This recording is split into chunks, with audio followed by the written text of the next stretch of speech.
ಕರಾವಳಿ ಕಡೆಗೆ ಮಾಡುವಂತಹ ಟ್ರೆಡಿಷ್ನಲ್ ಸ್ಟೈಲ್ ಮಟನ್ ಸಾರನ್ನು ನಾನಿವತ್ತು ಮಾಡಿ ತೋರಿಸ್ತಾ ಇದ್ದೀನಿ. ತುಂಬ ಇರುತ್ತೆ, ತುಂಬ ಟೇಸ್ಟಿಯಾಗಿರುತ್ತೆ. ನಮ್ಮ ಕಡೆ ಯಾವ ರೀತಿ ಮಾಡ್ತಾರೆ ಅನ್ನೋದನ್ನು ನಾನಿವತ್ತು ಮಾಡ್ತಾಯಿದ್ದೀನಿ. ಮೊದಲಿಗೆ ಇಲ್ಲಿ ನಾನು ಬ್ಯಾಡಗಿ ಮೆಣಸಿನ್ಕಾಯಿನ ತೆಗೆದುಕೊಂಡಿದ್ದೀನಿ. ಎಣ್ಣೆನಾದರೂ ಸ್ವಲ್ಪ ಹಾಕಿ ಹುರ್ಕೊಳ್ಬೋದು, ಇಲ್ಲಾಂದರೆ ಡ್ರೈ ರೋಸ್ಟ್ ಆದರೂ ಮಾಡ್ಕೊಳ್ಬೋದು. ನಾನಿಲ್ಲಿ ಡ್ರೈ ರೋಸ್ಟ್ ಮಾಡ್ತಾಯಿದ್ದೀನಿ. ನೋಡಿ, ಮೆಣಸನ್ನು ಚೆನ್ನಾಗಿ ಹುರ್ಕೊಂಡಿದ್ದೀನಿ.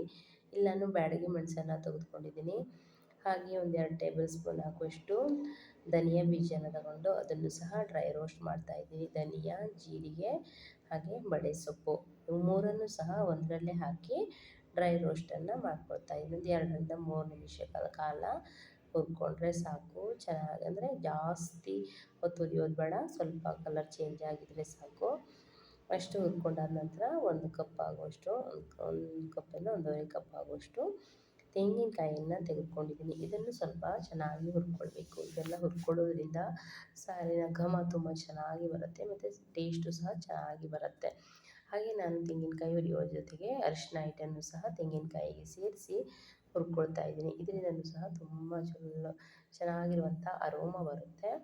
ಹಾಗಾಗಿ ಈ ರೀತಿ ಅರಿಶಿನ ಪೌಡರನ್ನು ಸಹ ತೆಂಗಿನಕಾಯಿಗೆ ಸೇರಿಸಿ ನಾನು ಹುರ್ಕೊಳ್ತಾ ಇದ್ದೀನಿ.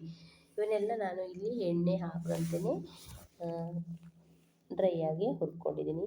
ನೀವು ಬೇಕು ಅಂದರೆ ಒಂದು ಸ್ವಲ್ಪ ಆಯಿಲನ್ನು ಸೇರಿಸ್ಕೊಳ್ಬೋದು, ಇಲ್ಲ ಅಂದ್ರೂ ಹಾಗೆ ಸಹ ಮಾಡ್ಕೊಳ್ಬೋದು. ಎಣ್ಣೆ ಬೇಡ ಅಂದರೆ ನಾನಿಲ್ಲಿ ಎಣ್ಣೆ ಹಾಕದಂತೆಯೇ, ಎಣ್ಣೆ ಹಾಕಿಲ್ಲ, ಹಾಗೆಯೇ ಹುರ್ಕೊಂಡಿದ್ದೀನಿ. ಆಯ್ತು, ಇವಾಗ ತೆಂಗಿನಕಾಯಿ ಸಹ ಸ್ವಲ್ಪ ಹುರ್ಕೊಂಡಾಗಿದೆ. ಈಗ ಅದನ್ನು ತೆಗೆದಿಟ್ಬಿಟ್ಟು ಅದೇ ಪಾತ್ರೆಗೆ ಒಂದು ಸ್ವಲ್ಪ ಎಣ್ಣೆನ ಸೇರಿಸ್ಕೊಳ್ತಾ ಇದ್ದೀನಿ. ಇವಾಗ 1 ಟೀ ಸ್ಪೂನ್ ಆಗುವಷ್ಟು ಎಣ್ಣೆನ ಸೇರಿಸ್ಕೊಂಡು, ಒಂದು ದೊಡ್ಡ ಈರುಳ್ಳಿ, ಅದು ಒಂದು ದೊಡ್ಡದಾದರೆ 1, ಚಿಕ್ಕದಾದರೆ ಒಂದು 2 ಈರುಳ್ಳಿ ತೊಗೊಳ್ಳಿ.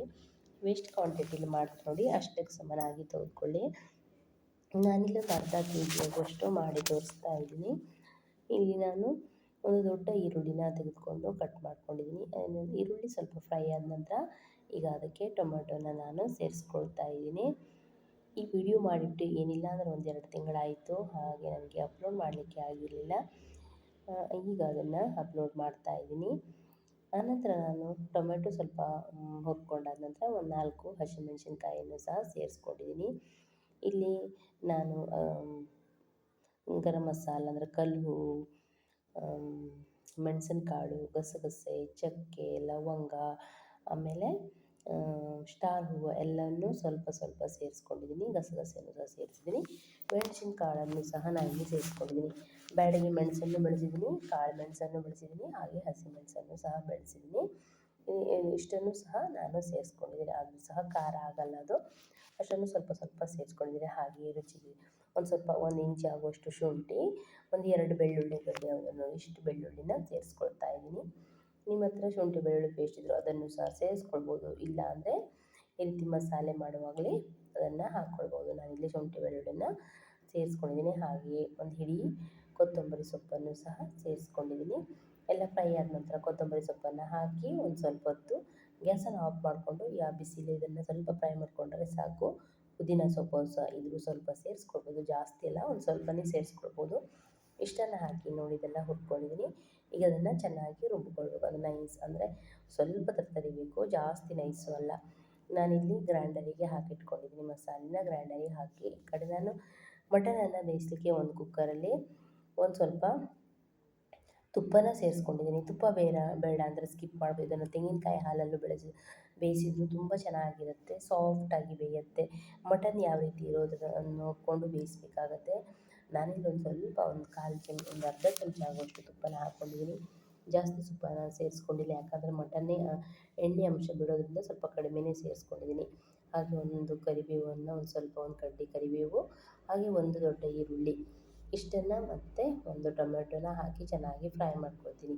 ಇದಿಷ್ಟು ಫ್ರೈ ಆದ ನಂತರ ಅದಕ್ಕೆ ನಾವು ತೊಳೆದಿಟ್ಟಿರುವಂತಹ ಮಟನನ್ನು ಸೇರಿಸ್ಕೊಳ್ಬೇಕಾಗತ್ತೆ. ಇವಾಗ ನೋಡಿ, ತೊಳೆದಿಟ್ಟಿರುವಂತಹ ಮಟನನ್ನು ಸೇರಿಸ್ಕೊಂಡಿದ್ದೀನಿ.